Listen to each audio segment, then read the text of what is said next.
warahmatullahi wabarakatuh. Perkenalkan, nama saya Dini Ayu Puspita, mahasiswa Poltekkes Kemenkes Tasikmalaya, Prodi D3 Reka Medis dan Informasi Kesehatan. Pada video kali ini, saya akan menjelaskan mengenai UGT independen, di mana UGT independen ini memiliki ciri yaitu dua kelompok atau sampel yang respondennya berbeda. Kemudian, UGT independen ini digunakan untuk mengetahui apakah terdapat perbedaan rata-rata antara dua sampel yang tidak berpasangan. Baik, langsung saja untuk cara pengolahan datanya. Yang pertama, kita buka terlebih dahulu datanya.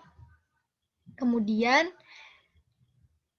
di sini terdapat data dari hasil nilai ulangan harian matematika kelas A dan juga kelas B. Seperti yang tadi telah dijelaskan, jadi terdapat dua sampel yang berbeda atau tidak berpasangan, yaitu kelas A dan juga kelas B. Langsung saja ya mengenai cara pengolahan datanya. Yang pertama, kita berikan kode terlebih dahulu. Misalkan untuk kelas A, kita berikan kode 1, dan untuk kelas B, kita berikan kode angka 2.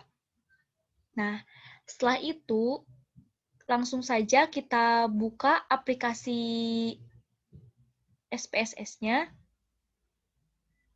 Nah, ini merupakan tampilan awal dari aplikasi SPSS. Selanjutnya, kita klik variable view.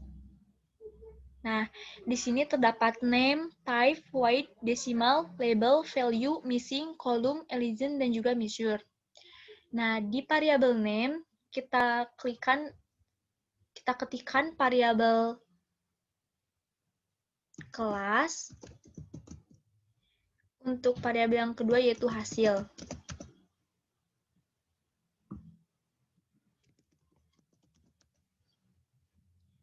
Kelas kita beri label kelas.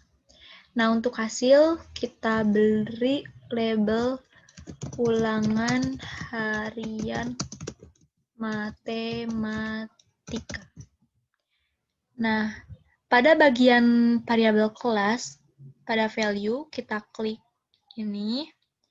Kemudian muncul kotak dialog, lalu kita di value kita ketikkan angka 1, di mana labelnya yaitu kelas A, lalu kita klik add. Nah, untuk value yang kedua, dengan label kelas B. Add. Setelah itu, klik OK. Nah, selanjutnya kita inputkan data yang tadi dari Excel, yaitu dengan mengklik data view. Nah, hasilnya ada kelas dan juga hasil. Selanjutnya kita buka aplikasi Excel, data tadi.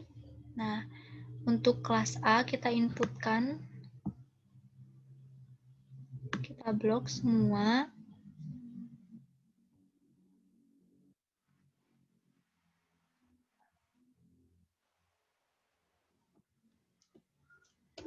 Kita kopikan ke aplikasi SPSS di hasil, di bagian hasil.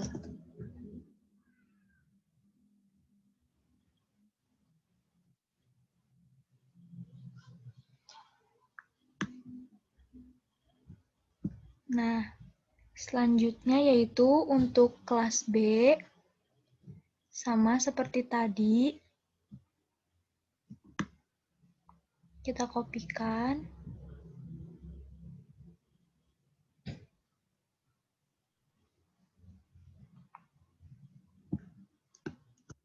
Kemudian kita pindahkan ke aplikasi SPSS di bagian hasil setelah kelas 1.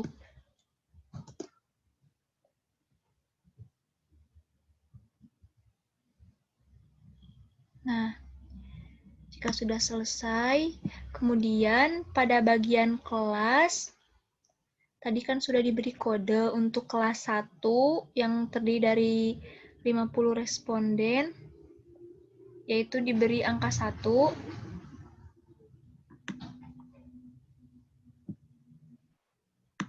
Kita kopikan lagi.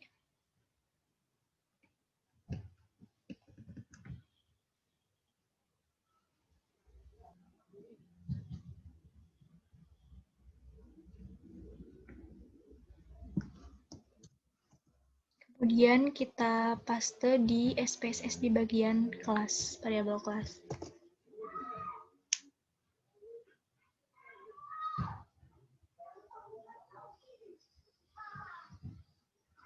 Nah, untuk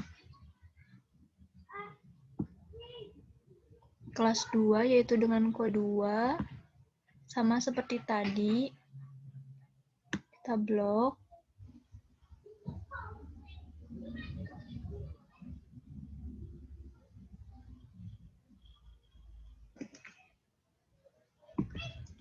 Kita copy, kemudian kita pindahkan ke SPSS di variabel kelas setelah kelas 1.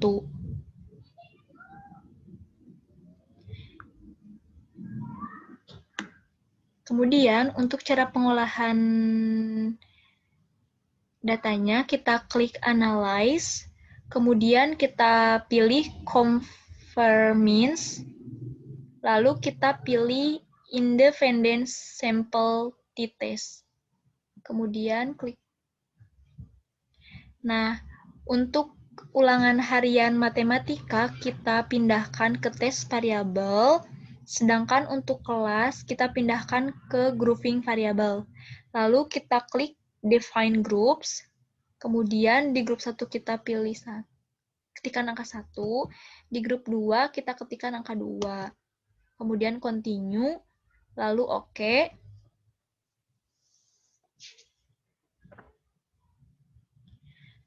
Nah, setelah itu kemudian akan muncul hasil output dari data tersebut. Outputnya yaitu ada 2, ada output growth statistik dan juga ada output dari independent sample test.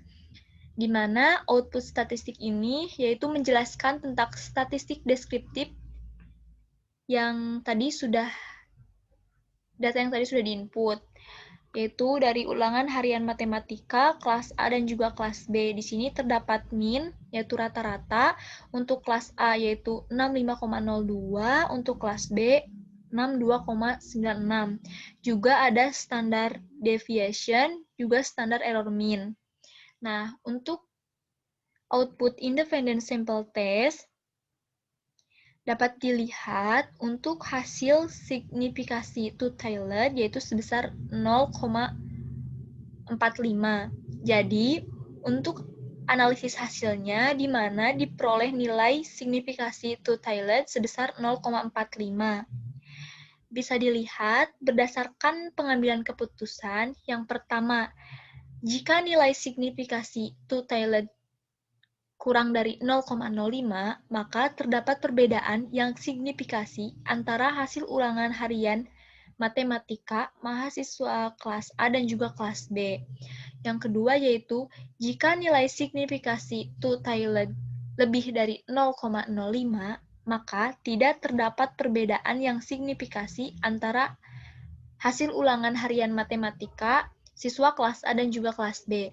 Jadi, berdasarkan hasil pengolahan data, dapat diketahui bahwa nilai signifikasi two-tailednya sebesar 0,45, yang artinya lebih besar dari 0,05, sehingga dapat disimpulkan tidak terdapat perbedaan yang signifikasi antara hasil ulangan harian matematika untuk siswa kelas A dan juga kelas B. Mungkin sekian yang dapat saya sampaikan, kurang lebihnya mohon maaf. Wabillahi taufiq wal hidayah. Wassalamualaikum warahmatullahi wabarakatuh.